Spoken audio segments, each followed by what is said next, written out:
Maza conosco. Opa! Fala, meu querido. Oi, Elton, boa noite, tudo bem? Tudo em paz? Tudo jóia, graças a Deus. E vocês? Tudo em paz, graças a Deus também. Como que tá São Paulo? Tá quente? Tá um pouquinho. Esfriou, né? Ontem um pouquinho. E ficou um pouquinho quente hoje durante o dia, mas parece que vai esfriar um pouquinho agora também. Aqui são todas estações de um dia. Todas as estações em um dia só, né? Exato. Verdade. Aqui em Minas tá quente ainda. Vamos ver se a frente fria chega aqui pra nós. Tomara, pelo menos fica bom para treinar um pouquinho, né? Não, fica, tá judiado, né, cara? Tá bem judiado já, viu? Verdade. Excelente. Deixa eu aproveitar que o pessoal tá te chegando, mas tá chegando aí, vou te apresentar já. Depois a gente vai... deixa eu falar aqui antes que eu me esqueça, que a minha equipe técnica, que sou eu mesmo, sempre fica brava comigo que eu esqueço de falar que a live vai estar no YouTube, no Spotify e também aqui no IGTV. Importante. Nós estamos aí para posteridade, né? Nunca acaba quando acaba. Sim, é verdade. Show de bola. Deixa eu pegar minha cola aqui, gente. O Maza é do Correndo da Depressão, tá? Tanto no Instagram quanto no YouTube. É um canal muito legal no YouTube. Tem muito vídeo lá legal, vídeos curtos, objetivos, bem práticos mesmo, bem elucida muito essa questão dessa doença aí que a gente vai falar hoje, também falar do esporte. Mas tem 46 anos, casado com a senhora Ana Paula, Santa Ana Paula. Verdade, é uma santa. O pai do Lucas e do Thiago, né, o Maza? Exato. Trabalha aí como diretor operacional de uma empresa de consultoria empresarial, né? Exato. Começou a correr aí no ano de... no ano de 2013, né, você foi diagnosticado com a depressão, já a gente conta isso daí em detalhes, e com recomendação de psiquiatria, de terapia, nós também vamos falar aí a diferença entre um e outro, tentar elucidar bastante aí. Antes também que eu me esqueça, nós não somos profissionais da saúde, né, mas então tudo que a gente disser aqui é experiência própria e a recomendação sempre é procurar um profissional especializado na saúde, né? Exato. O Maza tem somente 20 meias maratonas, 3 maratonas, São Paulo, Rio e Santiago no Chile, internacional, nosso querido convidado. Ia correr Berlim esse ano, a pandemia não deixou, né, Maza? Ano que vem eu tô lá. Se Deus quiser, com certeza. E como eu disse, ele é do Correndo da Depressão no YouTube e no Insta. Já segue o Maza lá depois da live, já se inscreve no canal dele também, que é um conteúdo bem relevante, bem bacana mesmo. O Maza tenta e consegue falar da depressão, que é um assunto sério, aliando com o esporte, não acaba que não fica uma coisa tão pesada, tão cansativa e tão triste, digamos assim, né, Maza? É verdade, tentar suavizar um pouco, né? Exatamente, porque já é difícil, né? O próprio nome depressão já é bem complexo, né? Se a gente ainda colocar carga no assunto, ainda fica bem mais tenso, né? Exato, tentar suavizar para ficar mais fácil até para entender, né? Verdade. Eu queria te pedir licença para eu só ler um dado aqui interessante que eu andei pesquisando sobre o Brasil, né? Uma pesquisa recente agora, de 2016-17, 5,8% da população brasileira sofre de depressão. Isso significa que são quase 12 milhões de brasileiros hoje, né? E uma outra coisa também que me chamou muita atenção é a taxa de suicídio no Brasil, que tem crescido inversamente proporcional ao resto do mundo, né? No resto do mundo tem caído, no Brasil tem crescido, né? Principalmente aí na faixa etária de 10 a 19 anos, né? Achei uma coisa muito chocante, muito, assim, de chamar atenção mesmo, bem alarmante, né? Esses dados são da ABRATA, tá? Que é a Associação Brasileira de Familiares, Amigos e Portadores de Transtornos Afetivos, que é uma instituição. Maza, vamos começar os trabalhos aqui, já falei demais, quero mais ouvir. Fique à vontade, é legal a gente conversar, trocar essa ideia, é legal conversar. Eu gosto sempre de fazer essa introdução, porque às vezes não fica um assunto aleatório, vago, né, pra gente ver como que isso assola muita gente até próximo da gente, a gente não tem nem noção, né, porque acontece bastante do pessoal ficar em silêncio também, né? Sim. A depressão é uma doença que gera, em primeiro passo, assim, uma certa vergonha de quem tem, né? Por ela sofrer um preconceito, as pessoas acabam ficando. Por isso que você disse agora, as pessoas vão esconder, não vão querer que você saiba, porque elas temem que você julgue mal, e acha que ela é fraca, que ela é preguiçosa, enfim, é aí que acontece esse preconceito. Exatamente. Eu imagino quem sofra também chegar e falar abertamente, ó, tem depressão, deve ser uma coisa bem, bem difícil mesmo, bem, bem complexa. Conta um pouquinho da sua trajetória na corrida, como que você começou a correr para nós, como que surgiu a ideia aí de disputar maratona, disputar meia. Ah, sim. Eu fui diagnosticado, né, em dezembro de 2013, que na verdade, assim, eu já tinha passado por alguns problemas de uma crise de ansiedade, crise de pânico, e eu não estava percebendo e entendendo o que eu tinha. E até que desencadeou, na verdade, assim, eu não tive a depressão diretamente, né, eu tive a síndrome de burnout, que é uma doença que ela ataca muito quem trabalha na área financeira, policiais, médicos, quem trabalha com bastante um trabalho de estresse. E acabou desencadeando a depressão. Então, o que aconteceu comigo em dezembro, eu fui diagnosticado e eu negligenciava o tratamento, que eu achava que eu não tinha nada. Ah, não tenho. E não fazia direito o tratamento. Até que chegou o pico, que foi esse mês de novembro de 2013, que eu estava no limite. Então, tinha aquelas crises de pânico, de ansiedade, tudo, e fui diagnosticado mesmo. Aí eu comecei um tratamento mais certo. E em 2014, eu ia muito no psiquiatra, né, uma vez por mês, e fazendo a terapia com a psicóloga semanalmente. E eles dois insistiam muito para que eu praticasse atividade física. Eu estava meio parado, eu jogava futebol, mas eu tinha parado. E eu comecei a caminhar. E aí minha esposa, ela já corria. Então eu acompanhava ela assim numa caminhada, ela dava umas corridinhas, passava por mim e eu ficava correndo. Aí eu parei um dia no clube, né, que eu sou sócio no Clube Juventus aqui em São Paulo. E o treinador de corridas, eu parei e ele falou para mim, você tá correndo aí na caminhada, vem treinar com a gente e tal. Aí eu fiquei assim meio receoso, até fugi dele, que eu não queria que ninguém me abordasse, eu estava numa situação assim. Um mês depois eu passei lá de novo, ele fez o mesmo convite. Aí eu comecei a treinar com eles. Minha esposa começou a treinar, eu comecei a treinar com eles. Ela me levou para o treino. Aí eu comecei a umas caminhadas, uns trotezinhos, e eu comecei a ficar melhor e começar a interagir com as pessoas, assim. E isso já era outubro de 2014, foi quando eu fiz a minha primeira prova, de 5 quilômetros, né, para ver se eu conseguia correr. E no meio da prova, assim, logo na largada, aquela multidão, aquela coisa toda, eu passei muito mal. Porque a largada de uma corrida tem aquela, né, toda aquela movimentação de pessoas, aquele tumulto, e eu não vi a hora de sair correndo, eu coloquei o fone de ouvido e foquei numa música, e a hora que deu a largada eu fui e corri.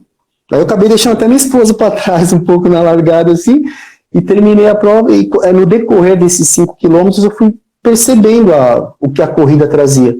Fui me acalmando, fui me libertando e vendo que a corrida era aquilo ali. Aí já começou a me dar prazer, só que já era o fim da prova também, né? Que era uma Durante a prova, você já sentiu o bem que te fazia aquilo para desligar daquela ansiedade que você estava há 20 minutos atrás?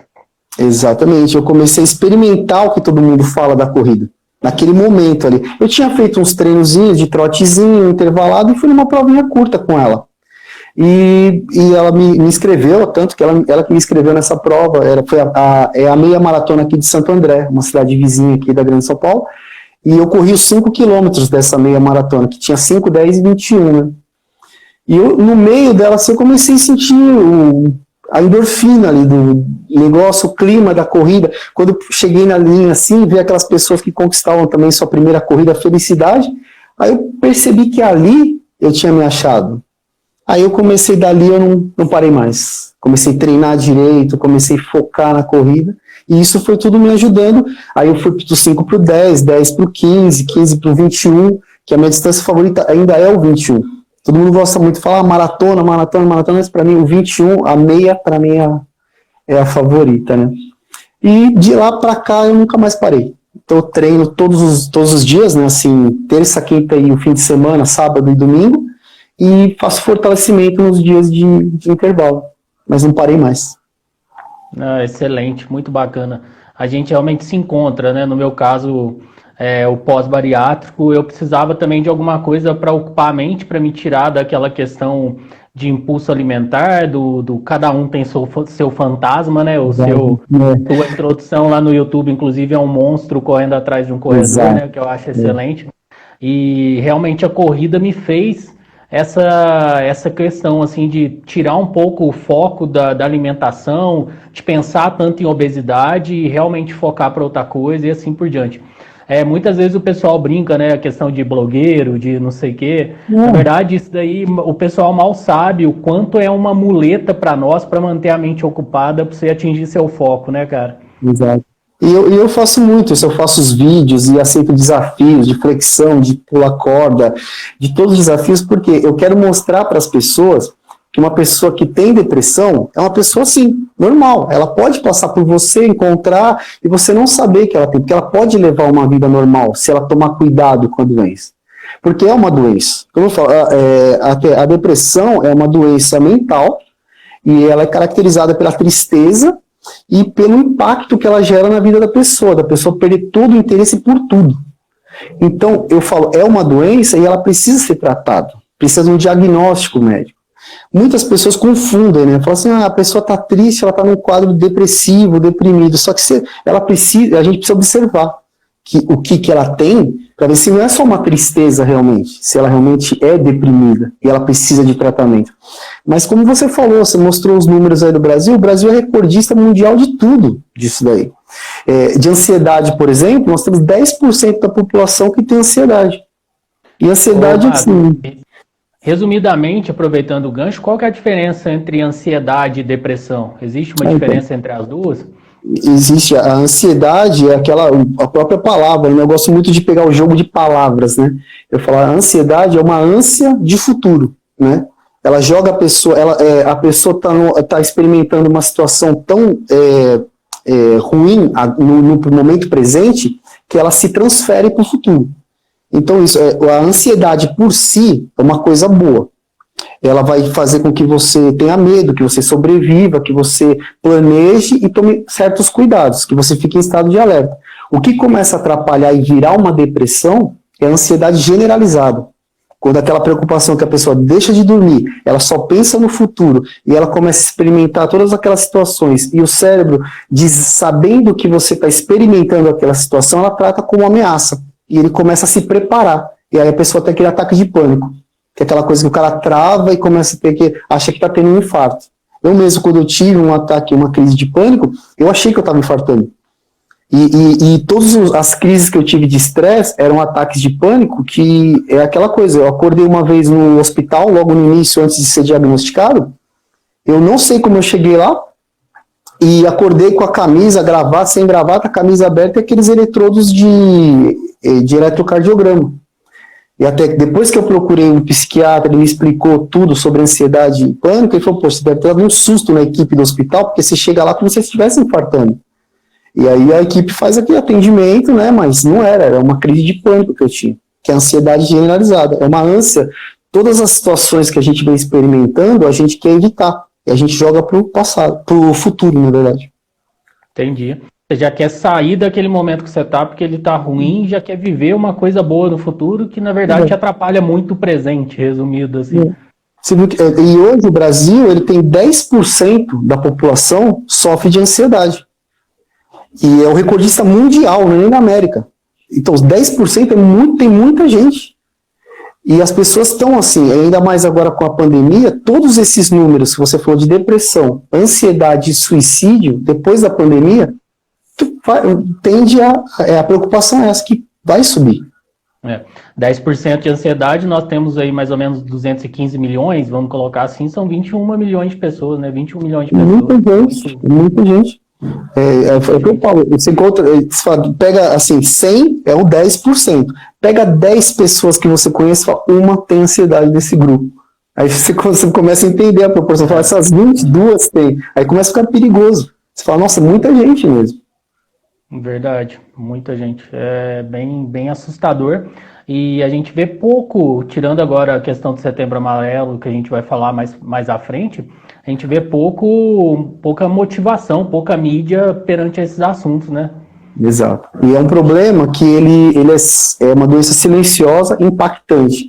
Só que ninguém dá muita atenção, porque, assim, qual é o fim? O que pode acontecer de tão grave na depressão? O suicídio. Aí a pessoa fala assim, a pessoa pode se matar. Aí ele, de forma muito egoísta, ele pode falar, não, mas não sou eu, então se ele está se matando, tudo bem. Só que alguns casos que são preocupantes dessa doença mental é que antes do ataque suicida, essa pessoa pode ter um ataque homicida. Como é aqueles casos que acontecem daqueles meninos que invadiram uma escola, pensando em se suicidar no final e mataram um monte de gente. É por isso, aí a população fala, nossa, você viu o que aconteceu naquela escola, tal, mas aí você pega o histórico dos garotos, bullying, depressão, ansiedade, afastamento, problema, todos os tipos de doença mental que ninguém tratava. E aí que você vê um problema grave. Ninguém dá bola para aquilo, né? Geralmente você vai pegar esses casos, desse caso aí, por exemplo, dos meninos recentes aí aqui no Brasil, né? Geralmente já são pessoas que dão indício, né, de depressão, de crise de ansiedade, de comportamento suicida, de comportamento homicida, igual você disse, né?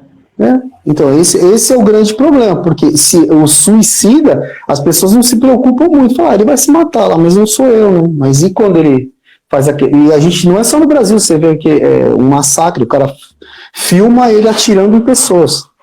Aí depois ele já tá pensando, no final ele sabe que ele vai se suicidar. Só que antes ele faz um grande estrago.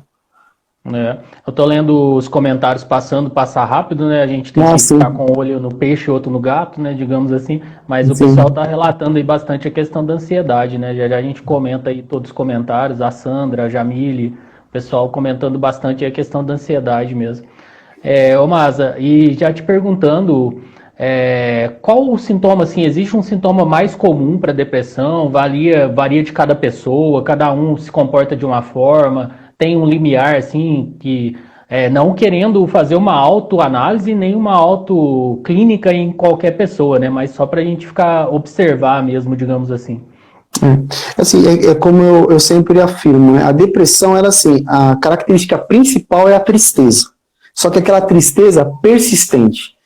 A pessoa tem uma tristeza persistente, ela tem falta de interesse em algumas atividades que ele gostava tanto. Por exemplo, você pega um corredor de rua que de repente ele perdeu o gosto pela corrida. Ele perdeu o gosto por sair. Ele perdeu o gosto ele não tem mais apetite, ou ele come demais ou ele come de menos. Ele tem insônia, insegurança. Todos esses sintomas são sintomas de depressão. Claro que precisa, como você mesmo falou no começo, eu não sou médico, nem psicoterapeuta, nem psicanalista, nada.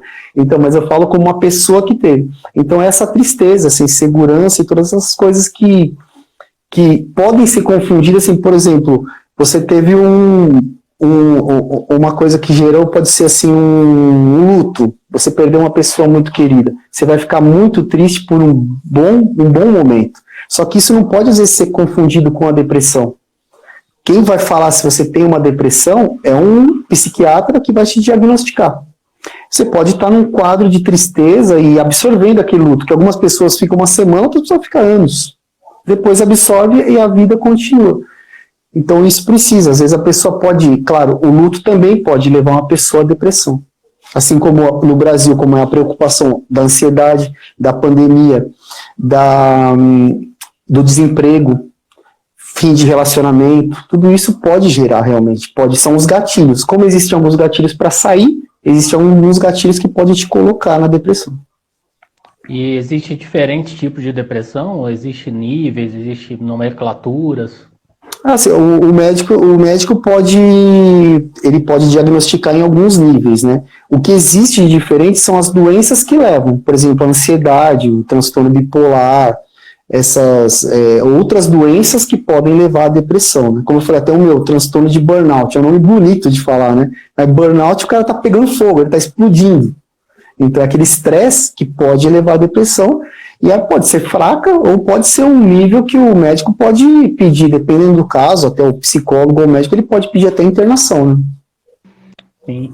E você chegou a afastar do trabalho, entrando aí mais nessa questão pessoal, você fica à vontade de responder ou não, chegou não, eu falo abertamente e tudo mais. Eu falo abertamente como eu gosto de falar. Fiquei sim, para mim, como eu negligenciei muito o tratamento sem perceber os sinais do que eu estava tendo, eu fiquei afastado 2 anos e meio do trabalho. Fiquei muito tempo. Eu trabalhava em banco, né, na área financeira, e eu trabalhei 19 anos. Né? Exatamente. E aquela pressão que eu até, se você viu no meu vídeo lá que eu falava assim do fundo do poço, você não percebe que você está caindo. São vários tombos que você vai levando e o buraco vai aumentando. Só que você vai caindo e achando normal. E eu estava achando tudo normal, aquela pressão. E eu vejo a depressão por esse lado agora, porque eu era uma pessoa que julgava muito quem tinha depressão. Eu era uma pessoa que acreditava que era frescura, que a pessoa era preguiçosa, que a pessoa era fraca e que a pessoa não... Então, ainda tem mais essa ainda, né? Que a gente ouve demais. Eu entrei num grupo no Facebook lá para estudar a depressão como eu gosto de fazer, e lá tem muito disso. Uma pessoa posta lá que ela foi diagnosticada e entra 20 posts dizendo que é falta de Deus. Né? Acho que a pessoa se sente pior ainda. Né? Com certeza. E aí, tudo isso são coisas que foram me levando e eu não estava percebendo. Aí, quando eu fui me levantando com a terapia, fazendo uso de medicamentos, com psiquiatria, a atividade física, eu comecei a me restabelecer e aí eu voltei depois de 2 anos e meio. Mas voltei com o plano de já sair do banco. Assim, falando assim, para mim, o próprio médico falava assim, você vai voltar, vai tentando fazer, mas pense em alguma coisa, porque isso você vai cair de novo. Porque o banco não mudou, as coisas não mudaram, e o mundo é assim, né? É uma coisa que eu falo muito nos meus vídeos, né? Essa modernidade que a gente vive está levando cada vez mais pessoas à depressão, né? O estresse, as preocupações do dia, a tecnologia, está todo mundo sendo levado para isso aí. E eu fiquei realmente muito tempo, mas depois eu voltei e restabeleci.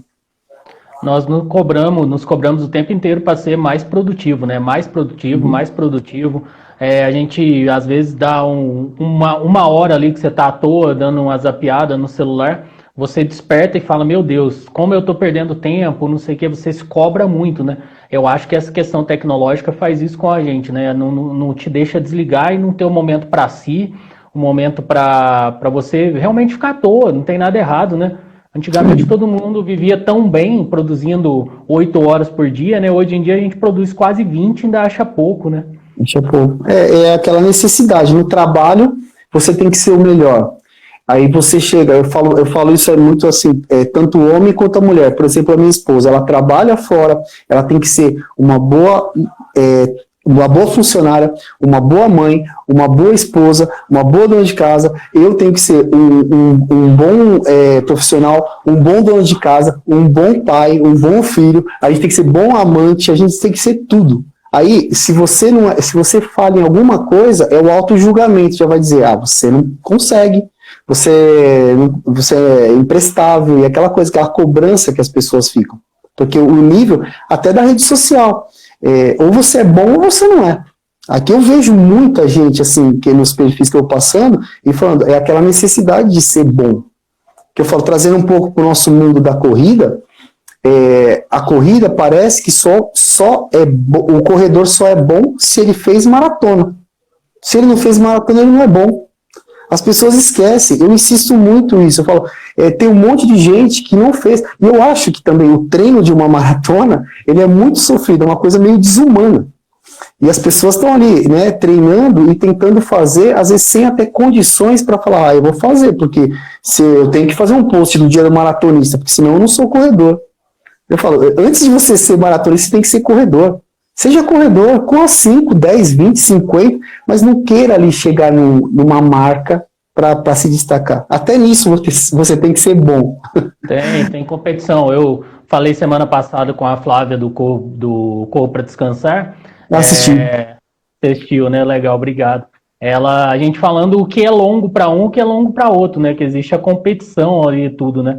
E o que você falou, realmente, eu tô no meio do treino da maratona, é uma coisa bem sofrida.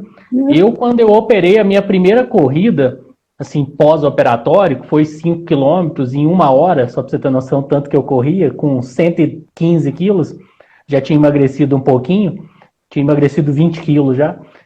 Eu falei, eu quero fazer uma maratona. Mas não pensava em Instagram, meu Instagram é recente, não pensava em nada nesse sentido, sabe?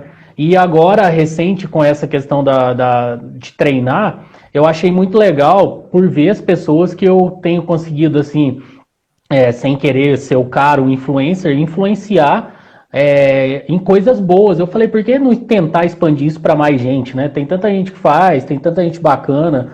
Tanto é que a gente não tem intenção aí de fins lucrativos, não tem intenção de nada, é mais divulgar o esporte e principalmente o quanto isso tudo faz bem para a mente da gente, né? Para o dia a dia. O pessoal no meu trabalho brinca que eu fiquei mais calmo também, que eu era muito estressado, estourado, sabe? Que eu ando mais zen da vida e tudo mais. O milagre da corrida na vida, da atividade física. Eu faço isso. Algumas pessoas, às vezes eu tô aqui conversando no Instagram, falam assim, eu vou apagar o meu perfil, porque é muita cobrança, um quer ser melhor que o outro. Eu falei, não apaga. Não apaga porque alguém tá olhando você, alguém tá se inspirando em você. Pode ser uma pessoa que está abrindo seu perfil e falando, olha, esse cara aqui, ó, ele é bariátrico e ó, ele tá correndo. Olha esse cara aqui, ele tem depressão, tratou, e olha como ele tá. Eu tô sofrendo mesmo que ele, eu vou na dele. Uma pessoa vindo comigo, eu já tô feliz. Por isso que eu falo, eu tive vontade também de excluir a rede, de falar, eu tô de saco cheio dessa coisa, porque é uma vaidade muito grande, essa competição. E as pessoas acabam perdendo um pouco a essência disso.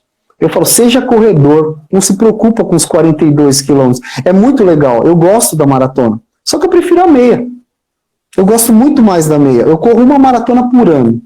Tem gente que corre 3, 4 para falar, eu sou maratonista, eu tenho que correr 3, 4, 5 para ter a medalha dos 42. Para no dia do maratonista ele falar, dia do maratonista. Sabe, não precisa disso. Você não precisa querer ser melhor nesse mundo também. Tem um monte de gente aqui que é free runner, o cara corre e nunca participou de uma prova. Não tem nem relógio, ele não sei, corre por tempo, ele corre meia hora e tá tudo lindo. Aqui eu vejo umas pessoas que correm comigo, às vezes no domingo, aqui na pista, eu vejo umas pessoas passando, são pessoas que nem aparecem nessas provas, que eu falo, esse cara se fosse pegava pódio, mas ele não se interessa por esse mundo. O negócio dele é correr. E ele corre. Tem o pai de uma amiga minha que ele corre também, corre de bermuda jeans, camiseta gola polo, e aí eu comentei com ela, falei, teu pai é muito raiz, eu vejo ele sempre correndo. Ela falou, e pior que você não sabe, que ele pediu pra te falar, ele corre sem meia. Falei, esse daí tá lindo, esse corre mesmo. É uma disputa. Mas legal, é um estilo. Se ele corre, ele é corredor. Eu falo isso, tem gente que fala assim, eu corro 1 quilômetro, eu falo, então você é corredor. Eu corro 100 metros, então você é corredor. Exatamente. Tem prova de 100 metros na Olimpíada. Quem vai falar que está errado? Falei, se você corre, você é corredor. Não se preocupa com a distância, não se preocupa com essa cobrança aqui. A minha esposa lembrou e está na live com a gente, é o pai da Samanta que trabalha comigo. Um abraço, Samanta. Beijão. Ô, Marta, eu gosto muito da sua analogia que você falou, tem um vídeo seu no YouTube sobre o fundo do poço. Você consegue resumir ela assim pra gente? Eu acho bem bacana mesmo. Então, esse que eu falei, que eu passei por isso, né? E eu falo, o fundo do poço, eu meio que criei isso, porque eu faço algumas anotações que um dia eu espero lançar um livro correndo na depressão, né? Então eu faço anotações e fui fazendo. Eu gosto da simbologia, como eu te falei, para a pessoa entender o que é, o mais fácil. E a depressão é muito falada assim, que a pessoa está no fundo do poço. Só que às vezes a pessoa está naquela crise de depressão e fala, como é que eu cheguei aqui? Aí eu tento fazer o caminho contrário, que eu falava, a preocupação do dia, você leva um tombo. Aí você brigou com a sua namorada, o seu marido, você brigou com o seu marido, brigou com a sua esposa, você leva um tombo e levanta. E a vida vai sendo disso, de cada tombo e você levanta. Só que eu falo, o poço, ele vai sendo criado com uma poça. Cada vez que você cai, você afunda o chão um pouquinho. E aí você está ali, caindo, levantando. Aí você tem preocupação com a sua empresa, com a pandemia, com o que vai acontecer depois dessa pandemia, com a economia, tudo você cai e levanta. E você vai ali, a sua poça ela vai afundando. E aí tem hora que você já está no joelho, você está levantando o pé para sair. Aí você cai de novo, depois de outro tombo da vida, sai. Uma hora está pela cintura, você vai ter que debruçar para sair desse poço. Uma hora você já está coberto, você está fundo, você está tendo que escalar as paredes para sair, de tanto tombo que você vai caindo e levantando. E aí você não tem força mais para escalar essas paredes. Chega a determinado momento que você fala, você consegue sair do poço com dificuldade, mas alguma coisa da vida te derruba novamente. E aí você vai precisar de ajuda. Que eu falo, o fundo do poço é a depressão. Caiu, aí você fala, nossa, por que eu tô tão fundo? O que aconteceu comigo? Da onde eu caí para eu estar desse jeito? Não, você não caiu de uma vez. A vida foi te derrubando e você foi cavando. Com cada tombo que você levava, o chão afundava um pouquinho. Aí eu faço a analogia da corda, que eu pensei como sair. Eu falava, você pensa, uma corda pode te ajudar a sair desse poço. Aí a corda, alguém joga uma corda para você, que é o psiquiatra, te dá os remédios, toma. Aí você fala, tá, tô com a corda, tô animado. Mas como que eu saio do buraco? Porque eu falo, o remédio não vai te tirar do buraco sozinho. Ele vai fazer a reposição química da serotonina que você perdeu na depressão. Daí você pensa, alguém poderia amarrar essa corda para mim lá em cima, né? É o psicoterapeuta, o psicólogo. Ele vai amarrar. Só que é o que eu digo, ele vai amarrar a corda. Ele não vai puxar para você sair. Ele vai amarrar e falar, ó, tem um caminho de saída. E é esse aqui. E eu termino falando que a atividade física, que são os 3 pilares, a psiquiatria, a psicologia e a atividade física vai dar nós nessa corda. E vai fazer com que você escale com mais facilidade.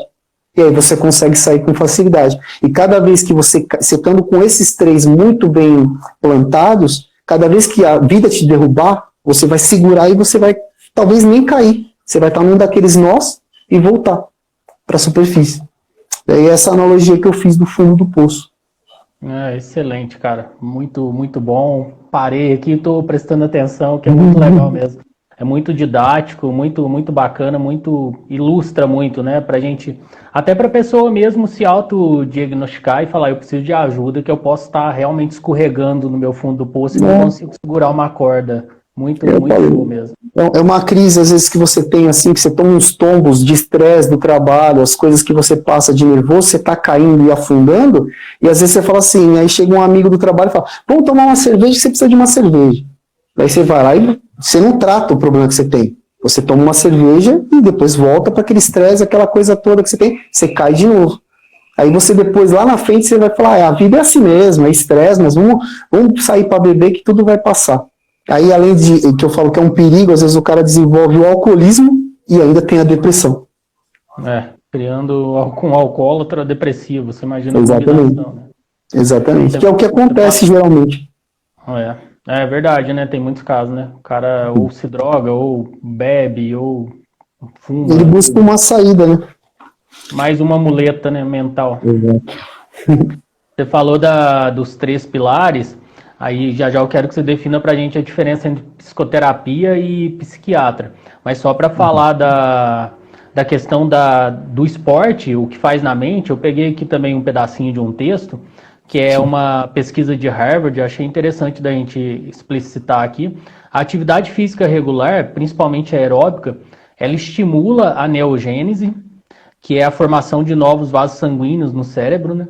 E ela permite uma maior irrigação também do cérebro. Isso faz com que circule mais oxigênio e também mais nutrientes no cérebro.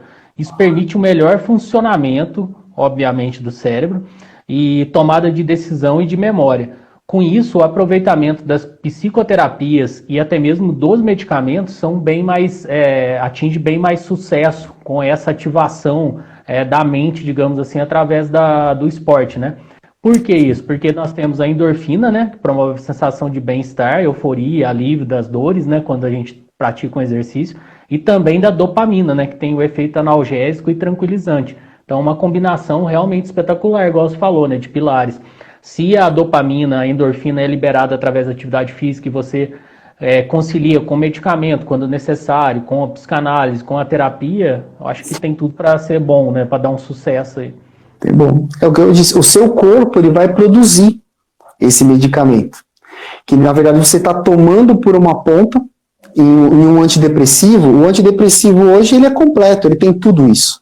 Só que é a pergunta que eu faço no meu primeiro vídeo, que eu falei, você vai querer tomar remédio pro resto da vida ou você vai querer sair disso?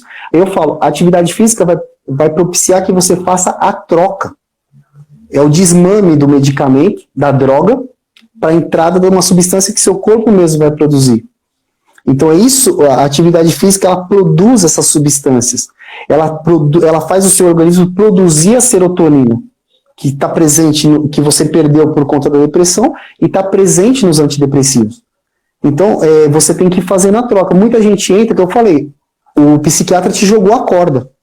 Só que se você quiser ficar no fundo do poço com a corda, beleza. Você não vai sair nunca de lá. E a ideia é você subir de volta. Que você tem que achar um caminho de volta. E droga, eu falo, até você falou dos medicamentos, você tomar remédio demais, ela vai fazer mal, porque é droga. É a mesma coisa assim, que se você falar para uma pessoa, então, ó, você toma um Rivotril para dormir, e de manhã você toma um Lexapro, que é o seu antidepressivo para você levantar e tocar o dia. E você fica naquele círculo, remédio para dormir, remédio para tocar o dia. E inclui mais um de variação de humor ali no meio. Legal, você vai ficar tomando aquilo.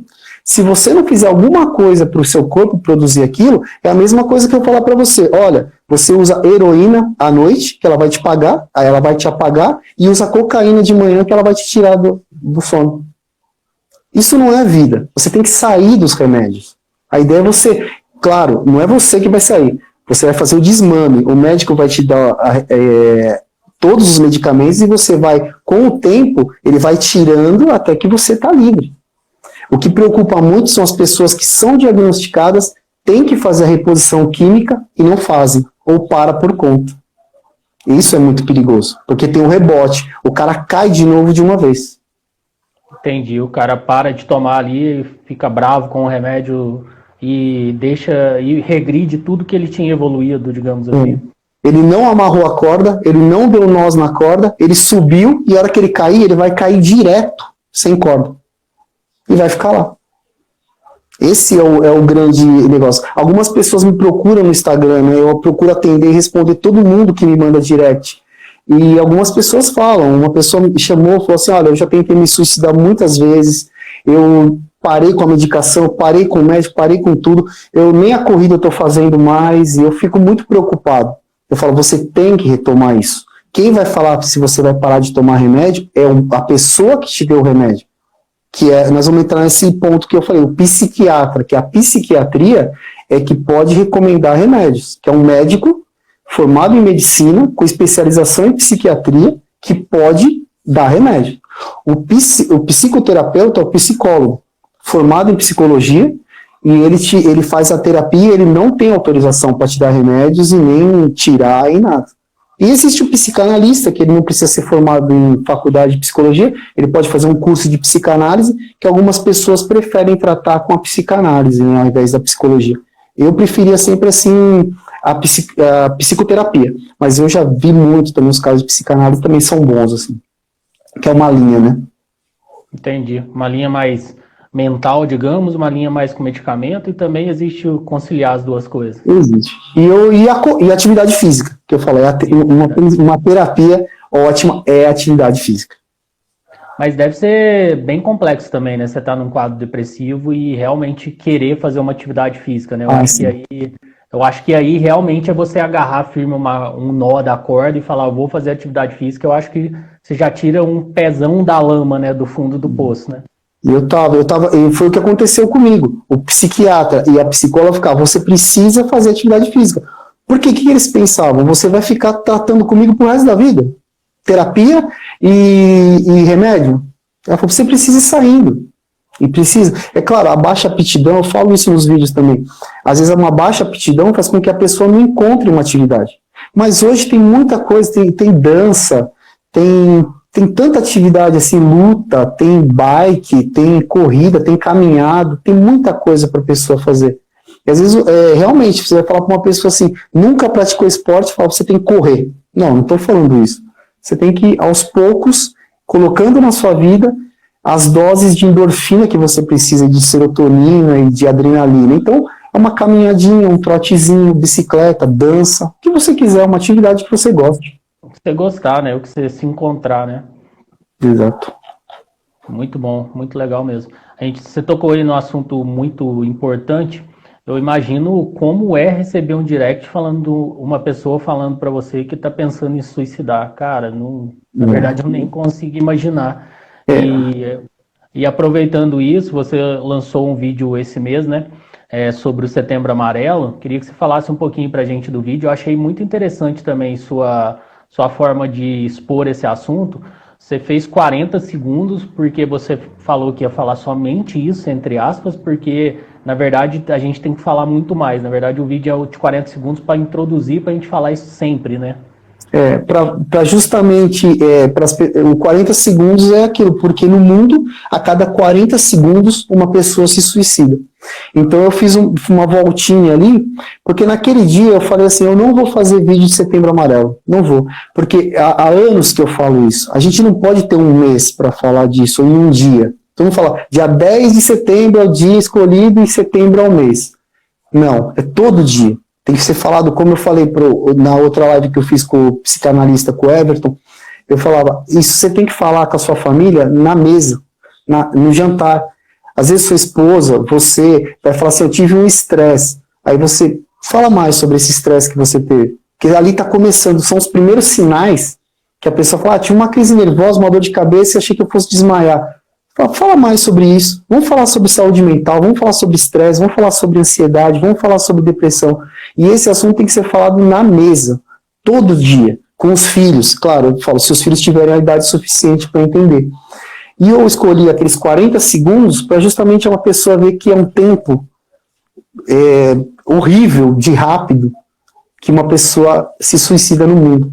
E eu falei, eu não vou fazer, não vou. Daí minha esposa me ligou, eu estou trabalhando de casa, né? E ela me ligou do caminho, ela indo trabalhar, ela me ligou e falou, você tem que fazer um vídeo sobre Setembro Amarelo. Ela falou, estou ouvindo aqui no rádio que a cada 40 segundos uma pessoa se suicida. É horrível isso. Eu falei, é aquilo que a gente sempre falou, é verdade. Aí aquilo eu falei, eu vou ter que falar alguma coisa, vou ter que fazer alguma coisa. E eu fiz isso, fazendo essa associação aos 40 segundos ali, dando uma mensagem rapidinha, falando que as pessoas podem estar, passou alguma pessoa por você hoje, que está cheia de problema, e você nem viu, e essa pessoa pode se suicidar naquele próximo minuto ali, você nem sabia. Que nem aqui em São Paulo, que milhares de pessoas circulando. Hoje, com a pandemia, todo mundo meio em home office, mas é uma cidade movimentada. E grandes metrópoles têm altos números de suicídios também. E eu fiz esse mais para falar e reafirmar que eu quero falar todos os dias, e não só nesse mês. Muito bom. E conte com o meu apoio sempre que quiser compartilhar alguma coisa aí. A gente é nada na internet, mas pode contar com o meu apoio aí, que eu compartilho e acho muito válido. Só quem já passou momentos assim, igual eu comentei contigo em particular, né? Momentos de eu sofri acidente, fiquei mais de ano aí sem trabalhar, recuperando. Então só quem já esteve ali com o pezinho no barro sabe o quanto que é importante uma ajuda, né, cara? Então realmente, eu acho seu trabalho muito válido, independente se é profissional de saúde, se não é, a gente falar, a gente poder expor, a gente dar a sua cara a tapa, falar que você é um profissional que trabalhava num banco, que automaticamente já remete a uma grande profissão, um papel importante, assim, economicamente na sociedade, digamos. Você ter essa franqueza de se expor, falar das suas fraquezas, eu acho muito bacana e muito digno da sua parte. É exatamente isso que a gente tem que fazer, tem que ser falado. Porque ainda por que eu fiz o canal Correndo da Depressão, por que eu fiz o Instagram, o Facebook eu não uso muito, mas eu fiz também. É justamente para isso. Você vê muito médico, por exemplo, vai lá o Dr. Drauzio Varela faz um vídeo sobre depressão. Aparece um psiquiatra e fala sobre depressão. Aparece outro médico famoso falando sobre depressão. E as pessoas que vivem a depressão, elas se escondem. E eu falei assim, não, eu vou falar. Eu vou falar e vou mostrar para as pessoas o que é. Eu preciso derrubar essa barreira do preconceito que as pessoas têm. Então eu fico ali, eu faço meus vídeos, eu acho que é até bem humorado, eu faço uma graça, uma brincadeira, estou lá pulando corda agora, e faço umas brincadeiras e ponho de corrida, e hoje estou de máscara, mas estou sempre, depois do treino, eu posto o meu sorriso e falo, e o sorriso saiu, para as pessoas verem que tem uma vida por trás dessa doença, que o poço ele tem uma saída, que a maioria das pessoas elas se escondem, e não tem nenhum canal de uma pessoa que sofreu alguma coisa, assim, da depressão, pelo menos eu não via. Eu via sempre um médico, um psicólogo, alguém falando sobre a doença, e eu falava assim, mas cadê essas pessoas? Estão escondidas, obviamente, e eu entendo que tem que se esconder, porque se ela sai, ela vai ser julgada. Mas eu não tenho mais medo de ser julgado. Eu não me importo, eu falo assim, olha para mim, conversa comigo, e vê se você identifica. Claro, eu tenho algumas crises, eu tenho que me policiar. Porque se eu deixar a vida, eu não estou mais naquele trabalho, naquele estresse que eu estava. Mas se outras preocupações, pode me levar de volta. Por isso que eu fico de olho. E mantenho o treinamento, mantenho a terapia, justamente para que continue no eixo. Excelente. Não, maravilhoso, cara. A gente estava falando também, né? Você tocou na questão da terapia e tal. E a meditação, você chegou a fazer? Você acha importante? Como que você trata? Assim, também ajuda bastante? Eu dei aquelas dicas, né, naquele vídeo do equilíbrio, né? Para você equilibrar o corpo e mente, que é importante. Então eu falava sobre alimentação, para você ter uma boa alimentação, para você ter uma boa noite de sono, para você tentar meditar, era um dos itens, era tentar meditar, né? E eu falo, a meditação, eu até brinco, tem uma amiga que corre aqui, que é lá de Salvador, a Lau, aí ela consegue, ela faz yoga, ela consegue meditar, tudo, e eu sempre comento, falo, eu não consigo direito. Então eu faço assim, a meditação guiada, tem alguns vídeos no YouTube, alguns áudios que você coloca, e o próprio psicanalista, o Everton, um abraço, Everton, ele gravou um vídeo para mim, pessoal para mim, com os dados, com meus dados, com dados da família, com alguns gatilhos meus, para eu ouvir quando eu tentar meditar, e eu vou tentando desse jeito, com a meditação guiada. É que a meditação, ela é tão poderosa, e ao mesmo tempo ela é muito difícil de fazer. Porque você para ali, você fala, vou parar por 10 minutos, fechar o olho e tentar. Aí você fica respirando, você já fala, eu tenho que entregar aquele relatório lá do trabalho, eu tenho que fazer isso. Será que eu paguei aquela conta? E aí você, na meditação, você não está meditando nada, você está tendo ansiedade. Então é muito difícil você conseguir. Mas aos pouquinhos eu vou conseguindo. Assim, pelo menos eu consigo alguns minutos, depois eu paro, eu vou tentando. A minha esposa faz a guiada também toda noite. Aí tem dia que ela fica brava com a meditação, tem dia que ela acha lindo e assim vai indo, né? Não pode parar, tem que evoluir, né? Eu até brinco, né, com o pessoal, eu falo assim, tem que tomar cuidado que às vezes você tá numa meditação tão leve no YouTube e entra uma propaganda do iFood. Putz, aquilo arrebenta, né?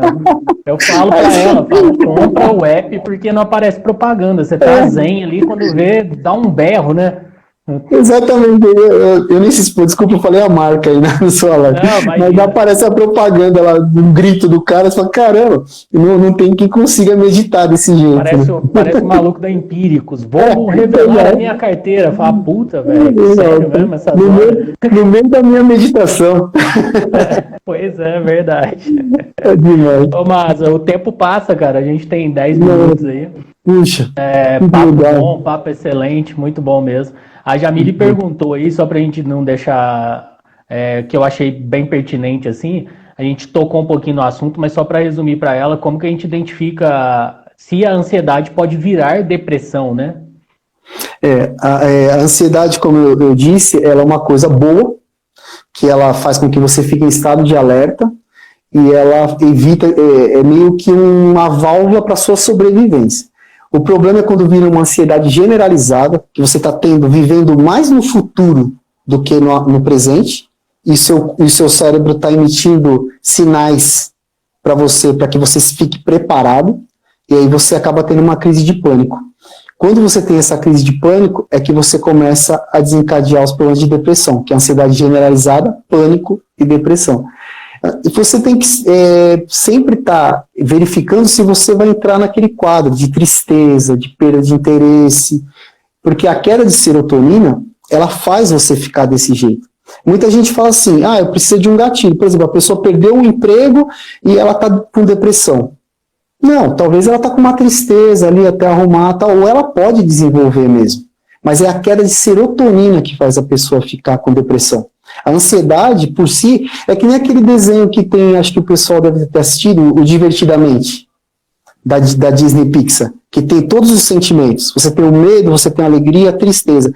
É como se a depressão, que a ansiedade vai estar ali ligada ao medo, às preocupações. Eu não sei nem se, acho que não tem ansiedade, porque ali são as emoções, né, na verdade.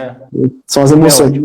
É como se aquela tristeza assumisse o controle ali por um período total, onde todos as outras emoções não conseguissem mais assumir. É aí que a pessoa tem que se preocupar. A ansiedade por si, é normal. Hoje todo mundo é ansioso um pouquinho. É que precisa ver se não vai ter uma crise e aí pode desencadear essa tristeza. A Priscila me puxou a orelha aí que ela consegue meditar assim. Consegue. E ela tá sem as propagandas, ainda bem. E ela tá sem as propagandas, ótimo. Mas aí você tem alguma dica aí pro pessoal sobre grupo de apoio online, sobre sites, algum app? O que você pode indicar aí pra gente, pra todo mundo, existe alguma coisa online nesse sentido? Ou é só presencial mesmo? Você diz da meditação ou da depressão? Sobre a depressão mesmo em si. A depressão tem muita informação na internet, assim, eu não tenho uma em específico, né? Porque eu faço terapia, né? Psicoterapia, então é alguma coisa que eu recomendo para todo mundo. Psicanálise, psicoterapia, conversar com alguém, tudo isso vai fazer você ficar melhor. E na internet tem muitos vídeos, assim, eu vejo muita coisa no YouTube, assim, um canal específico não, assim, sobre depressão não, porque é um assunto muito delicado, você precisa até ver quem que você vai ali seguir, porque eu recomendo um psicólogo sempre, porque dependendo da pessoa que você está ali, pode não ser um profissional credenciado que possa falar alguma coisa.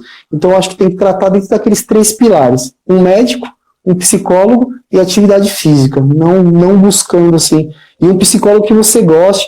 Eu me tratei com 2, e aí você precisa assim, mudar isso, não é que nem aquela coisa que às vezes você tem, trocar de marca não, às vezes você tem que trocar mesmo até você se encontrar, porque às vezes as pessoas vão para uma psicóloga, não gostam e acham que todas são daquele jeito, e tem gente que vai para psicanálise também. Então procura bastante assim um profissional. Eu recomendo mais um profissional do que os sites. Excelente, muito bom. E para a gente quase encerrar, uma última pergunta, depois eu deixo esse espaço aberto aí para você falar o que quiser. Existe cura para depressão? Você está curado da depressão? Ou existe um acompanhamento para sempre? A gente tem que ficar de olho, não pode vacilar e por aí? Como eu prometo sempre falar abertamente sobre depressão, eu dou minha opinião também abertamente que eu não acredito que tenha cura. Não acredito. Porque a qualquer momento você pode cair de novo. Ainda mais porque o mundo muda muito rápido, as coisas mudam, as preocupações mudam, e essa modernidade que a gente está vivendo, ela tem jogado cada vez mais as pessoas nesse buraco. Então, o que você pode fazer é se manter em cima. Eu brinco muito, eu falo assim, é uma montanha russa. Aproveita a hora que você está em cima, porque uma hora você vai dar aquela queda. Quando você estiver caindo, já se vê subindo de novo naquela outra rampa. Não deixa ficar lá embaixo. Então eu vejo muita gente assim, eu vejo muito vídeo, pessoas assim, eu vou correr, aquele negócio que eu te falei, vou correr minha primeira maratona. O cara correu uma maratona ali, se matou lá e fala, tô curado da depressão. Não, as pessoas pensam, a corrida te curou? Não. Os 3 pilares me mantêm em cima. Eu tenho que ter muito autoconsciência para me manter em cima. Então eu não acredito que tenha cura não. Mas isso eu não quero desanimar. Tem um tratamento, e tratamento bom para que você fique por cima. E a corrida me ajuda muito. Manter condicionado, né? Vamos fazer uma analogia, né? Você não vai se manter condicionado sem treinar, então você não vai ficar livre da depressão sem se tratar, né? Então, não tem jeito. É uma busca constante, né?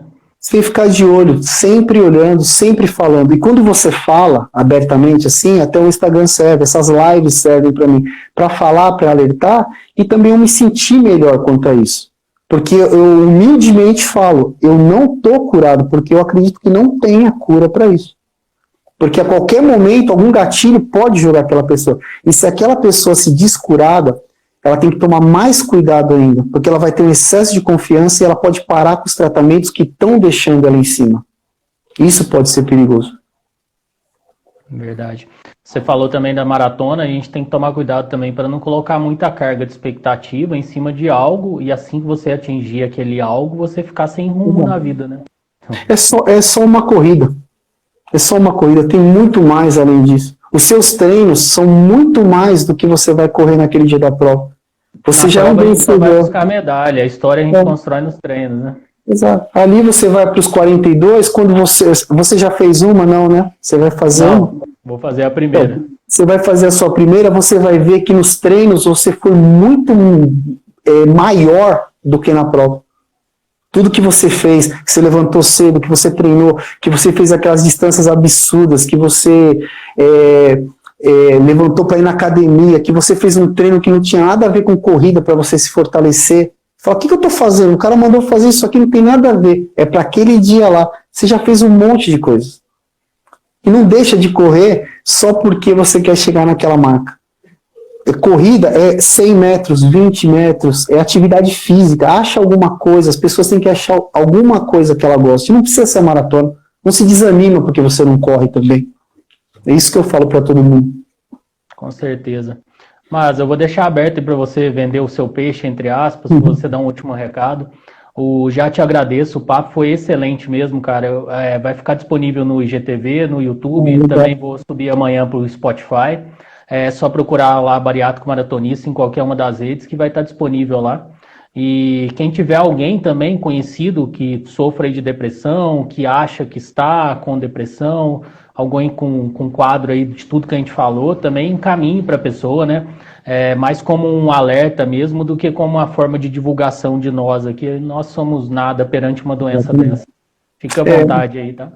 Eu faço o Correndo da Depressão aqui no Instagram, tento ajudar as pessoas, não sou um profissional de saúde, eu prefiro sempre reafirmar isso, não sou médico, não sou terapeuta, eu sou uma pessoa que tem a doença e trata, e mostra que tem saída.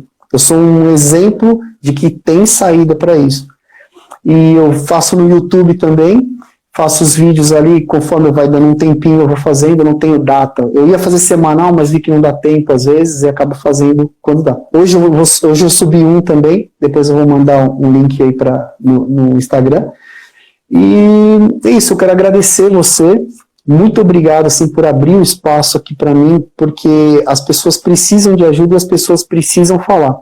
E eu peço para que todo mundo fale e ouça as pessoas também, e preste atenção nos sinais dessas pessoas. As pessoas estão dando sinais de que estão deprimidas, que estão pensando até em suicídio, que é o mês do suicídio, que é o Setembro Amarelo, né, de prevenção.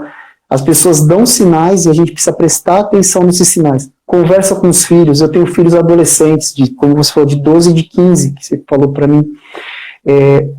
Eles têm amigos, conversa com seus filhos, eles têm que conversar com os amigos, às vezes esses amigos não conversam com os pais, então fica sempre, fala bastante e ouça bastante, preste atenção nos sinais. E muito obrigado, Rato, pelo espaço. Eu que agradeço, fique em paz, tá? Já a gente se fala aí no direct, brigadão, obrigado galera pela audiência aí, fica todo mundo com Deus, bons treinos e mente forte sempre.